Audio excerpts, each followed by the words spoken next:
Hey, hello everybody. It's time for a pickups video for the month of March 2026.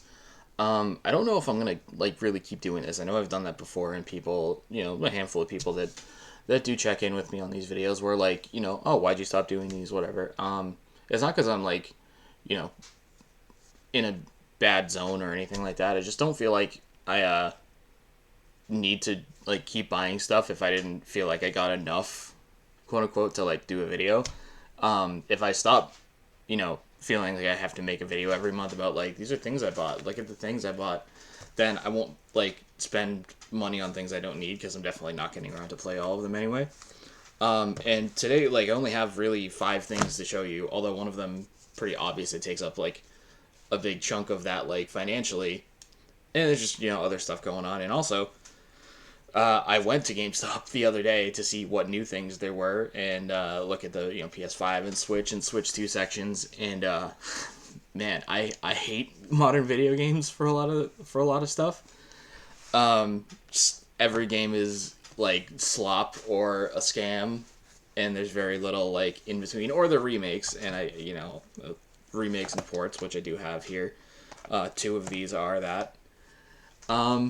So, I mean, yeah, the YouTube is just going to pretty much be for, keeping those gameplay streams. Getting one for every single game is still going to be really important. I still have the backlog of stuff to go through to get ones I've already written reviews for, so that I can get that gameplay stream for the games that I already have reviews up on the website, and all of the ones that I'm working on reviews for.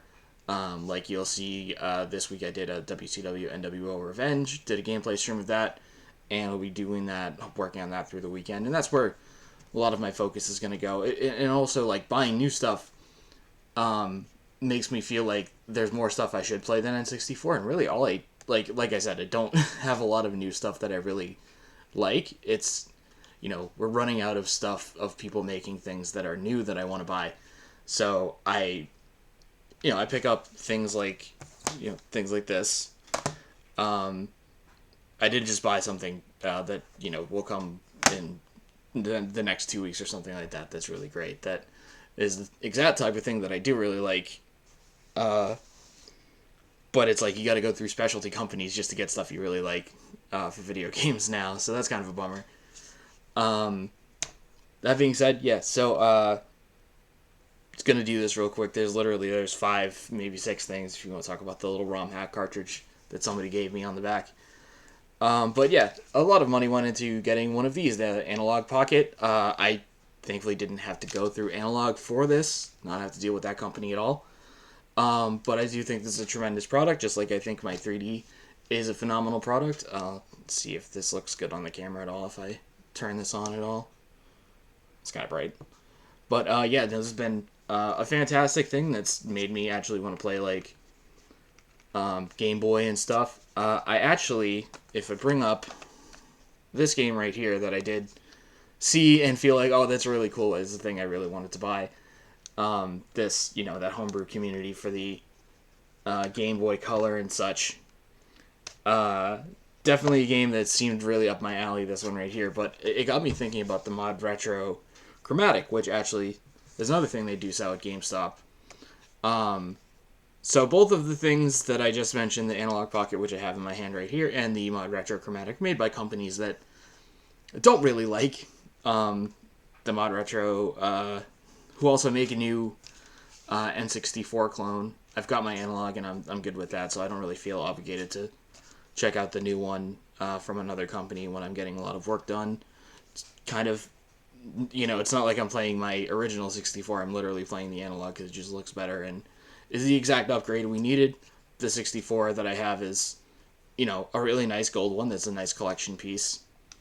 But anyway, yeah, the Pocket and the Mod Retro Chromatic, I, had my hands on both of these, was able to check some out, and felt like I didn't really want to pull the trigger on the Pocket because it was expensive and, all that. But the Mod Retro Chromatic, which are a lot more affordable, but the more I looked into it, it's owned by Parker Lucky, who also owns Andorra, which is an arms company. And I don't know, I tried to, for a bit, sort of convince myself no ethical consumption under late stage capitalism my way into that. But really, It doesn't play advanced games, and that was kind of a deal breaker for me.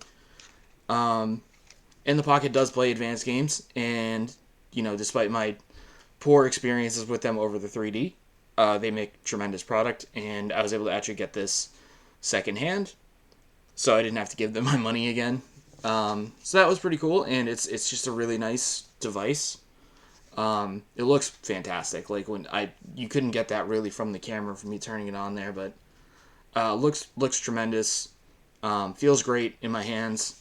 One thing about the SP that I had always had kind of turned me off from playing all those really good games that I have for the Advance in particular is that it's a little narrow, so you always kind of feel like you want maybe an original Game Boy size style shell or the original Advance style shell.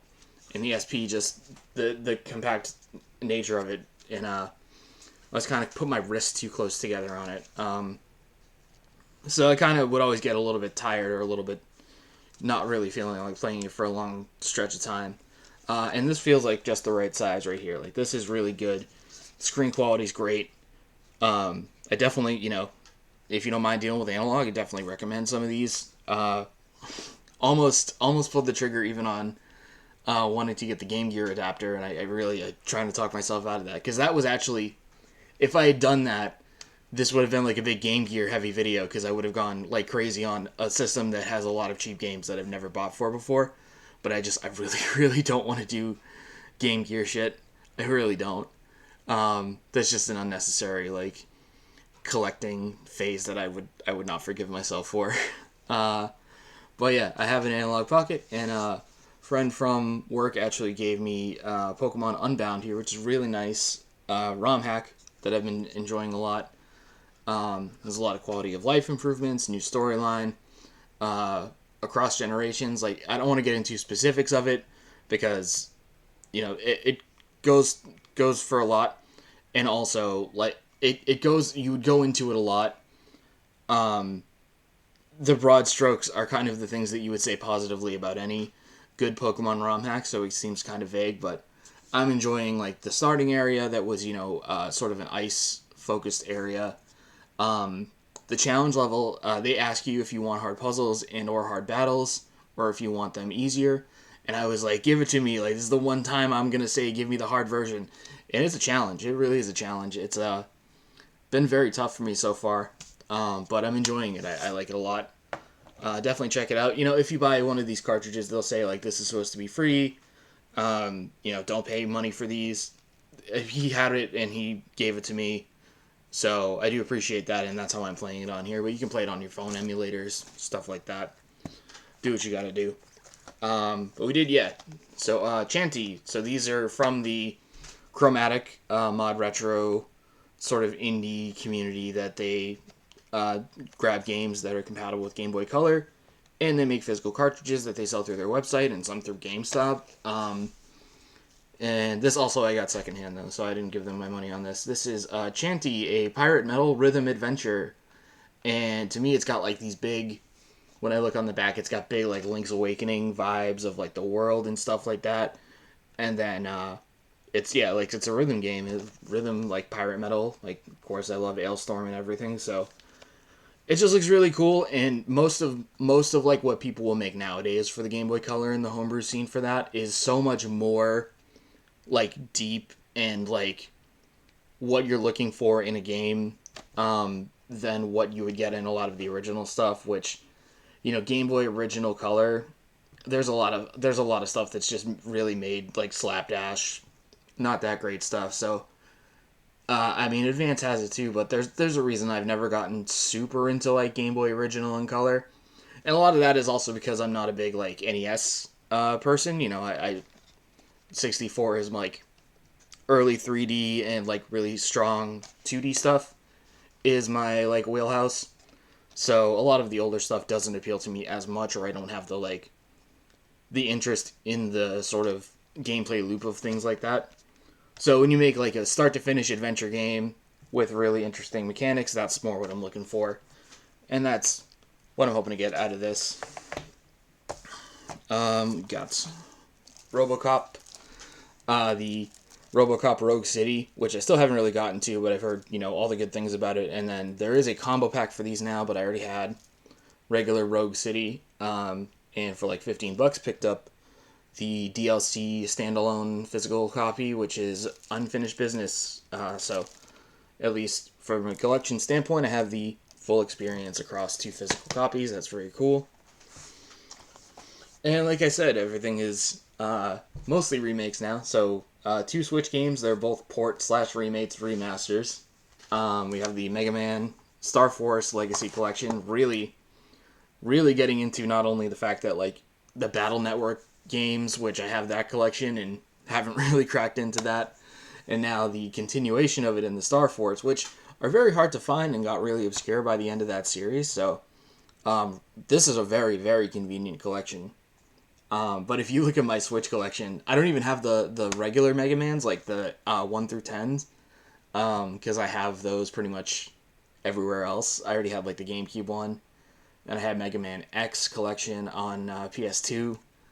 But if you start with 0, Battle Network, and now this one, it's like, yep, you could get the entire Mega Man series on there. There's like no chance you're gonna get any new ones at this point, but yeah, you could get so much out of Mega Man at this point. Oh, and I have 11 as well for the Switch.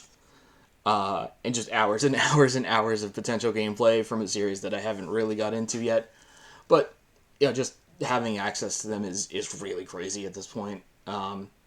Especially I feel like these ones, because these are when you start to get like really, really niche for people who are fans of that series. This is more like the Battle Network style though. From what I understand, it's like a continuation of that.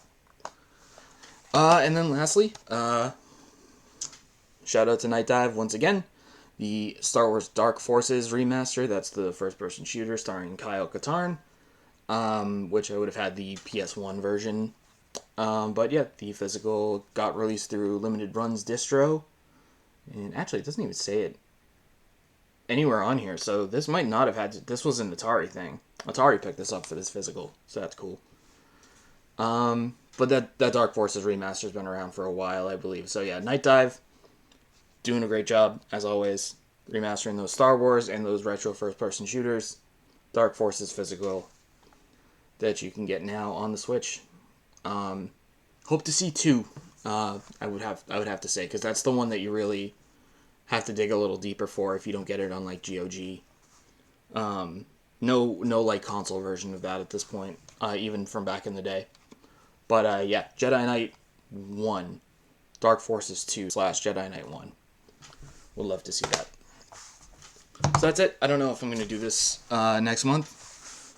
I think I gave a pretty good reason for that. This is really a place to keep all of that gameplay footage. That's very important to say that gameplay footage is mine, and it looks really nice. And you can go to a place on YouTube and get some pretty high quality gameplay footage for all your N64 stuff.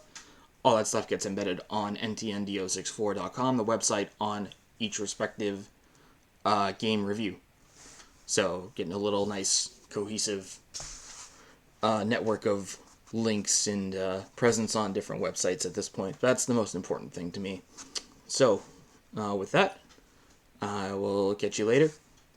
Keep your eyes out for more Nintendo64.com stuff. And, alright, stay safe out there.